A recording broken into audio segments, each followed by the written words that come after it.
women do not date out of their race enough, and God, please release my sisters from the shackle of only dating black men. I feel like it's time for us to explore our options. It's way more of life to see, way more experiences to have. Hey guys, welcome back to my channel. So as per the title guys, you can see in today's video we're going to be talking about the dusty Omar Johnson, because as one of you guys suggested, you said, girl, long time no see, have you heard about Omar, the hotep trying to currently fairmonger black woman to go back to Blackistan? And actually at this moment I hadn't really heard about it, so I promised her that I would look into it. So here we are. So basically, just in case you guys don't know what's going on, Omar Johnson basically went on a podcast in Australia, basically trying to bully black women into staying with them, which is the least producing males of society. Why would you as a black woman do that? So nonetheless, I wanted to react to some part of this interview. Obviously, the interview was very long. I don't really have time to go through the entire thing, but I wanted to come on here and talk about this. So let's get started. I'm getting dilemmas where women are talking about they're successful, they're in their careers, and they're looking for a decent guy. They're not asking for a man to earn triple the amount that he's earning. What is decent? Give me 3 criteria for decent. So he's emotionally intelligent. Emotionally intelligent. Okay. Assuming she is as well. As well. He is a provider.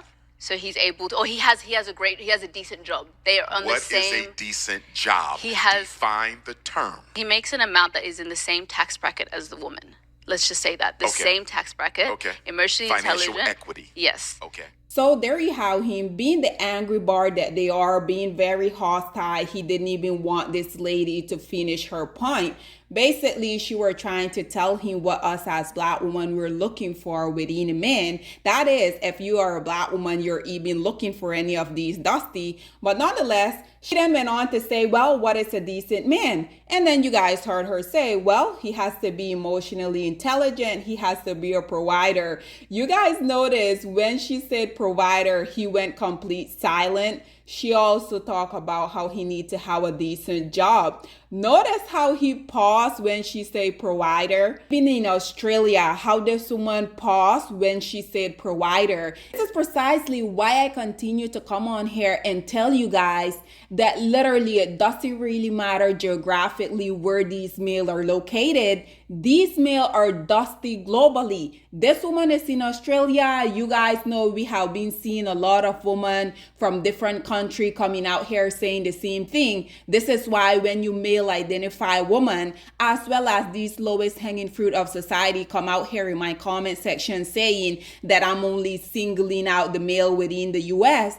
Absolutely not. Globally, y'all are dusty. So this is why I'm going to continue to talk about the whole situation. Black women cannot, shall not, should not expect a black man to be able to provide them with the same type of a lifestyle that a Caucasian can provide for the white female. I also just listened to this dusty male say that black women shouldn't expect black men to provide for them the way that white men do for white women. I mean, why not? Black men are always out here comparing us, black woman to white woman. Why can't we do the same thing for them? Too often, black women prioritize a man's income over his masculinity. Sisters need to be careful not to fall into this European narrative of judging men primarily by how much they make. Because the Caucasian benefits from white privilege, the black man suffers from white racism. So we should not be, no sister should be looking for a European equivalent or an African equivalent of a European. A black man has to work twice as hard to get half as much. I heard him say that Caucasian benefit from racism, basically implying that us as black women, we don't have to deal with not only the fact that we're a woman in a male-dominated society, and to add to that, we're also black women.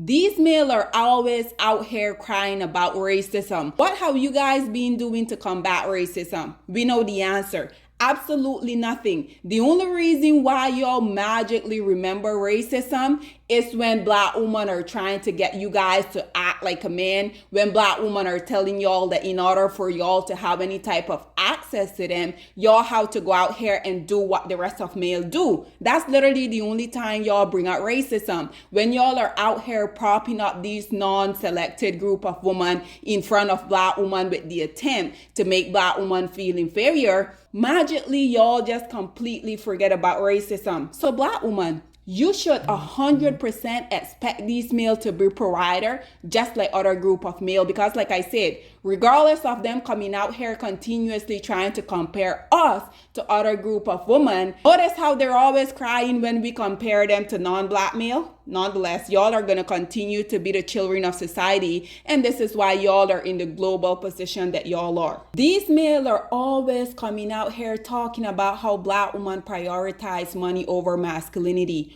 Where is this masculinity that these male continue to talk about? What are you talking about, Omar Johnson? This is a patriarchy society last I checked. Of course, money is going to be at the forefront. Y'all are always coming out here talking about a woman's beauty. Y'all say once a woman has hit the age of 25, she has ultimately hit the wall and she better not have a kid. So how come y'all can come out here and try to measure a woman by her age, by her beauty, by her youth? Then when we come out here and measure y'all by the money that y'all either have or don't have, naturally in these male case, we already know most of the time it's that they don't have it, right? So why the hypocrisy? I think if a man we're talking about financial equity, if he is making enough to build a household with you, to be a leader in the household, I think women are okay with that. I think that's not what they're getting. I think they're getting the other end of the spectrum. That's what we're hearing. You know what I mean? Would you have a problem if you met a man who made half of what you made or a third of what you made, but he had a financial vision of an empire, a business, some sort of an entrepreneurial undertaking? See, I think that's dangerous. Stay with me. I think that's dangerous. Let me finish it, and then I want you to respond. And he needed you to help invest in his dream. And he gave you a definitive timeline. He said, give me 12 months or 24, no more than that. If you invest in me, I promise you what I'm going to build will equal where you are. Would you have a problem investing in him? What does investing in him mean? Let's say he needed $700 a month to help fuel this dream. He needed $700 for 24 months. Could you do it? You're reluctant. I am reluctant because what's the guarantee? There is no guarantees in love. There is no guarantees in romance. So this male, just like Tyler Perry, you guys notice this male literally, he asks, if you as a successful, beautiful woman, if you find it dusty, if you would be willing to invest $700 for 2 years in his quote unquote dream? Like, what? Am I a bank? Why am I supposed to come out here and build a grown-ass male dream? He should be already doing that on himself. Why are these least producing males of society always out here expecting a handout from a woman? Aren't y'all supposed to be these traditional men? I love the fact that she asked him, well, what's the guarantee that I'm going to get? And y'all notice how he so quickly responded and said, there's no guarantee with love. Why do these men always want black women to see the quote unquote potential in them? Only for them to then go and give these same benefit that these black women invested in, for them to go out here and give it to either Becky Marie or Ling Ling. Black woman, please don't do this. Please don't listen to these male, because these male will be the same male coming out here telling you as a black woman that you're supposed to be a ride or die, that you're supposed to build with these male, supposed to invest in their quote unquote dream, only for them, once they get in that financial bracket that they have always wanted, these male are always going to show you their true character. The only reason why when these male are down in and out broke, the only reason why y'all see these male down in and out with a certain type of woman when they're broke, it is because they can't really obtain the woman that they really want. This is why I say once these male become financially stable, they're going to show you their true colors, because they're going to move on from you that was the mule that decided to invest in their dream, that decided to be the ride or die, that decided to be their come out woman. then they're going to move on to the woman that they wanted all along. But they know that in order for them to even have access to her, they have to go and get financially stable, right? So absolutely not. Another thing that is very ironic to me, aren't these the same men that are always crying out here asking for a traditional woman? Last I checked, traditional men are the sole providers and don't expect a woman to provide for them. So why would me as a woman be willing to invest in one of these dusty investments, and then after 2 years that I should just hope and pray that he would pick me up after he becomes successful? Absolutely not. And quite frankly, guys, we can't really expect much from this male, because at the end of the day, Omar Johnson is indeed a con artist. This male has been having male identified woman invest in his non-existent school for what, like over a decade now? The difference between the snow bunny and the African queen is the snow bunny will find a black man in progress. She will find him on the job. She will find him on the university. And that snow bunny will see a black man with potential, and she will invest in him. She will help him level up. And then when the sisters see him 5 years ago, 5 years later, he's a millionaire. And the sisters say, look at that sellout. He went and got a white girl. But guess what? When he was looking for a sister to help him level up, to invest in him, none of them wanted it. You guys know, just recently I also made a video where this male had the audacity to come out here and say the snow bunny invests in black male, basically coming out here saying that these women, they will pick black male when they're dawning and out struggling, and then 5 years later these male are successful black women will be saying, oh, all of the successful quote unquote good black male always go to these non-selected group of women. Can Omar Johnson tell me on what planet is this happening? I'll wait. The preference Liana who fit this description with Travis Hunter, and how exactly is that going for her? You yourself, Omar Johnson, just came out and told Travis to dump his preference because she says something out loud that most of these women feel, but they're not bold enough to come out here and say it. She came out on the record and say that this male is not her preference / type, and y'all have an issue with that. When Simone Biles' husband, who shall remain nameless, came out here and say that Simone Biles wasn't his type and basically told us that she had to chase him down, y'all were out here praising him. So what's the issue now? Black woman, please rid yourself from the shackle of black male. These male are a literally walking red flag. They want traditional woman, but want you to give them $700 a month. They want you to be submissive while also wanting you to treat them as if they're the princess in the relationship. They don't want you to compare them to white men,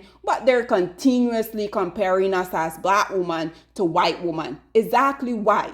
Absolutely not, black woman. As someone who's being fully provided for by one of the most successful men, black male know that male identified black women are their only allies. And to be quite honest, they're scared because they know that with all of these discourses taking place here on the internet, they know that more and more black women are starting to wake up. But nonetheless, guys, this is all that I have to say on this whole situation. Black woman, please date out. We only have one life to live, and the only way you're gonna get the best deal is by you expanding your option. As you guys can see, black male don't feel like they have to be provider. They don't feel like they have to be protector. On the flip side, they want you as a woman to come out here and give them $700 a month for 2 years while they go and invest in their dream, so that another woman can reap the benefit of said dreams. Whatever your thoughts and opinion are, please get in the comment section down below, and I'll see you guys in my next one. Bye, guys.